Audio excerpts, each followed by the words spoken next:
أصحابي وأنا السلامة. بعد حرب أشوفنا كهذا برنامج مسنا هاي قف صومالي كهذا هراء إنه سنجري. سأسأل وقصونتي محاها أرتي دكس محلا سكول كيس سنة كيس قدام بيا كتيرا.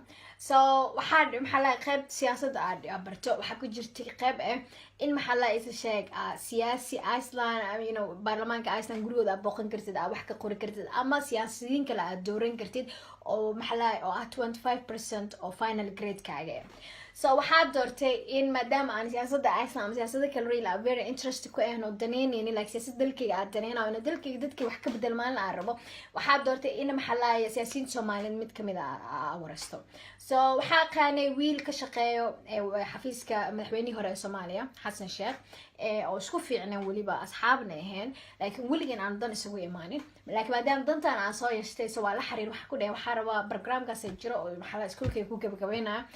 maxala ka caawin kartaa in Xasan Sheekh aa waraysto maadaama uu ahaa macallin uu arday badan wax soo baray in macala mawduuci geeso badan taawanaya ka waraysi dhalinyarada Soomaaliyeed waxbarashada inuu loogu hirgelin waxa kale maadaama khibradiisa ee macallinimo ahayd intuusan noqon madaxweynihii hore Soomaaliya wiilku wuxuu ku dhahay yeeso ku sameyn karaa laakiin qabiilka tahay waxaa ku dhahay maxalay ina qabiilka ahay way wadinaysa because ina Soomaaliya waa ijeeda bulshada waxa uu sameeyo waa ogsoon tahay laakiin qabiilka tahay muhiim waxa uu tahay warkaas wuxuu ku qofka taqaan in la ogaado waa iska fiican tahay marka waxa la iga dhigay passport ama ID waxa la iga dhigay in qabiilkayga iyadoo loo jeedo Soomaaliya ina ahay Soomaalinimadeed waxa ka weyn reerka ahay iyo qabiilka ahay ka weyn waxa ku dhahay mid jirta waxa tahay hatta Soomaalinimada igu qabatid rabtid oo Soomaalnimo ku caawinaysa asxaabnimada aysan qaan igu caawinaysid tan way fiicnaalid adoo qof dhalinyaro wiil xataa wiil waayeel meen adoo qof dhalinyaro ina qof baasaboorkiis ID oo ID-giis ama baasaboorkiis qabiil ugu dhigto waa laga fiican yahay waxa ku dhahay madaxweynaha danteed ma iga sameyn kartaa inaan waraysto iskuulkayga dartiisa barnaamijkaas u waraysto adoona qabiilkayga waxayna weydiineen wiilku wuxuu dhahay okay waa ku sameynaa waxa is dhahay maadaama waxa u sharaxday qabiil inuusan muhiimad ku lahayn ee Soomaalinimada kala weyn maadaama u sharaxday maybe inuu bartay 10 ama khibrad uu ka qaatay oo sax ku sii dhaqmeen muddo 2 bilood ku qaadatay wiilka inuu dhaho isbuuc ku xigto kugu xiraan madaxweynaha kugu xiraasan saanaysan jamciga ugu dambeysay gabagabada imaadeen wiil kale oo asan xafiiska madaxweynaha ka shaqeeyo uu igu xiray labadooda meesha ka shaqeeyaan labadooda waa wada hadalnay maxalla is sheeg madaxweynaha oo kugu xiranayo ugu dhahay laakiin markay jamciga hore hadan wiilkii kale oo igu dhahay wiilkana maxalla ku sameeyay wiilka telefoonka ii qawaaso kii hore oo isna qaana waxa ku dhahay see wuxuu jiraan tan wuxuu igu dhahay markuu ugu horeyso horta qof la yaqaan ma tahay markii labaad wuxuu yiri maxalla is sheeg gabar Soomaali oo agmootid oo dhaqan Soomaali ma tid oo gabar haleesanata oo madaxaada qaawan oo saan oo qabiilkeedana aan bala aqoon ba hadii markii qabiilkaygu uu aqoon lahaa madaxaygu kuma soo mashquulan laakiin hadda madaxaygu ku mashquulaa maadaama aan u diiday qabiilka ahaa inaan u sheego si uu igu fuliyo arrimaha sababta aan waxaan idin la wadaagaa markii ma xataa aniga saan hore idin kugu sheegay dadka target kuma laakiin dhibka taagana target ku ah because dadka aqliga leh qof shakhsiyan target kuma noqdaan ee dhibka taagan wax looga bedelay target ku noqdaan dhibka taagana waxa tahay in dhalinyarada Soomaaliyeed aysan dawladda ama arrimaha ay u baahan yihiin aysan access u heli karin inay u gudba in helaan u heli karin sababta ah passportkooda iyo ID-gooda looga dhigay qabiilka iyo reerka ay yihiin maanta najmo interview u baahan kaliya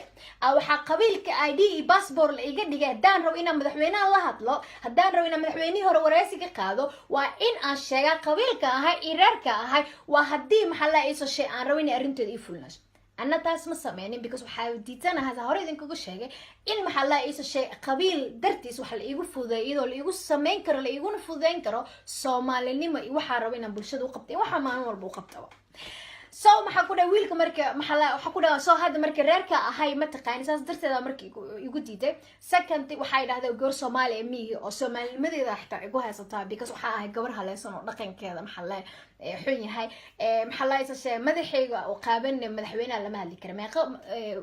maxalla wariyaal oo wadamo kale u dhashteen oo madaxooda qaaway oo qaarkood Soomaaliyiin oo madaxweynaha wareys hore u siyaa jirtay taas markii la soo tagay xaflad walba madaxweynaha loogu dhigay maxalla Xasan Sheekh ninka ugu badnaayay safray xaflad meel walba loogu dhigay madaxweynaha kale markii la barbar dhigo kamid ah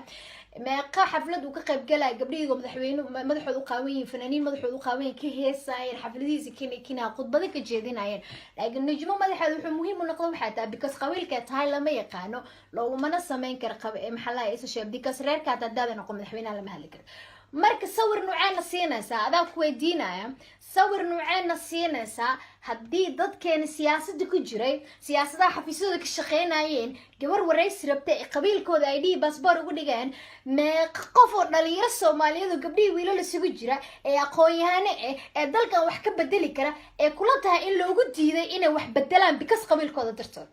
waxaan ku jirnaa 2019 ee adduunku uu hormaray oo qofka lagu qiimeeyo maxaa khibradiisa iyo aqoontiisa lagu qiimeeyo waxaa dalkeena dadka lagu qiimeynayaa qabiilku yahay sida ID oo kale passport lagaaga dhigayo sababta uga hadlaa marka waxa tahay waxyaabahan ka jira dalkeena haddaan ka aamusin oo qof walba intuu yaabo isku naxo wallahi marka ogaaday waa ooyay sababta waxa tahay ana u jeedina Soomaali ahay ana u jeedina leeyahay ina dalkayga dadkayga wax u qaban karo imaan danteeda la ii fulin waa because qabiilka ah ma sheegin Soomaalinimadeedana ay ka qiimo badan tahay qabiilka ah so marka meeqa qof oo Soomaaliyeed aqoon oo khibrad loo dalkeen wax ka bedeli kartay kula tahay in loo diiday inay wax bedelaan ama loo diiday inay ka shaqeeyaan ama loo diiday inay qabtaan because qabiilka yihiin dartiis sababta in la wadaaga waxa tahay waxyaabaha noocan oo kale haddaan ka aamusno way sii soconayaan maxaa maanta anaga nagu dhaceyn kuwa sii dhalmaan ku dhacaan laakiin waxyaabahaas kale haddaan ka hadalno marka ugu dambeys wax mar walba markii laga hadlo isbedel ay imaado وأمسنا wax maantii ku dhacay in qabiilkayga passport la iga dhigay dadkii Soomaali xafiisadoodii ugu sareey ka shaqeynaya maanta passport iga dhigan ay maxalay qabiilkayga in maxalla iigo hadda wali xitaa xileynin waxaan shaqada madaxweynaha wali dadka uga dhigaayo maxalla isa sheegay passport ID na qabiilkooda sheegaan xiligu madaxweynaha maxay kula tahay inta qof albaabka ka celiyeen in maxalla isa sheegay qabiilkooda aan la aqoonin kaliya kuwa maanta jooga sama ka duwan yihiin marka waxa isweydiinayna siyaasadda ku jira maxaa ka qaldan maxaa dalkeena maxaa la is sheeg loo horumarin laaya maxaa dalkeena u dhaqaaqi laaya muxuu isbedel u imaan laaya because dadka noocaas kale ee qabiilka kala weyn tahay Soomaalinimada siyaasadeena noogu jiraan it breaks my heart really because was optay wadnaa niyad iga jibinays waxa tahay intaas oo dhalinyaro gabdhi wiilal isugu jira maanta dalkan maxaa la muddo 10 sano ku bedeli karo waxba maxalla ka qaban karin because qabiilkooda darto soo bari marka wax barsiin soo dhamaysto hor jaamacad ka soo baxo oo dalkeena wax u qabdaro ma waxa li weydiinaa reerka ahay ma waxa li leeyahay gabadha waa Soomaali waxna way qaban kartaa dalkeeda loo doorso adiga idaawanaya ku weydiinaa sideen ku joojin karnaa dadka noocaas in maxalla laga qabto in xafiisyada waaweyn agtooda ay ka dhawaadaan sababta idin la wadaaga waa idin sheegay qof walba Soomaali oo maanta intuu dawladda dan ka yeeshto ama inuu dawladdu wax ku shaqo inuu ka raadsadiro ama dawladdu wax u doonto la rabay ee qabiilkiisa ID looga dhigay markuu qabiilkiisa maanta qabiilkayga sheegi lahaa waxa laga yaabaa in Xasan Sheekh interviewga asliga ku sameeyo laga yaabaa laakiin lagama yaabo marnaba lagama yaabo muddo 5 sano fiidiyal sameeyay maalin anoo qabiilkayga meesha ka sheegay maadan arkin because qabiil wuxuu agteeda ka yahay iska yar Soomaalinimada igla weyn igla qiimo badan qofkii Soomaalin wax igu qaban waaye lagama yaabo inuu maxalla isu sheeg aan qabiil wax ugu doonto because so intaanu qabiilka aan ahaan Soomaali Soomaalinimada wax igu dhigay waa adduunka Soomaali u yaqaan so please and please dhalinyaro balanteen ha ahaato inaana marnaba laga aamusnaani waxyaabaha noocan oo kale ah qof walba khibradiisa maxalla umada la wadaago wixii uu kala kulmay qabiil dartiis loogu diido ama uu ka qaban waaye ama dib dhibka ku soo gaar waa inaan ka hadalnaa si isbedel u imaado because maraba ilmahan dhali doonay kuwa si dhali doonaan maanta dhibaatooyinka maraa inay maraan ani maanta barnaamijyo kale ta heli kara oo jawaab aan diyaarsano waxyaabo kale wax ka sameyn karo laakiin waxay wadnayga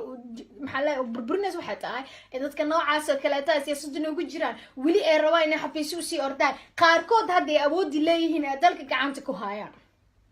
dhalinyaro dib walba taagan aan ka hadalno si isbedel maxalla u imaado mid ugu dambaysa waxa tahay haddii nijmo dankaaga soo baahato ma lagama yaabo in qabiilkeeda kuugu imaado ee kuugu sheegto haddaadan Soomaalinimo igu qaban karin si kale tahay igu qaban mid kale oo waxa tahay dadka saas oo kale ee dawladda noogu jiro dalkan qabiil uu ka sii dhamaanay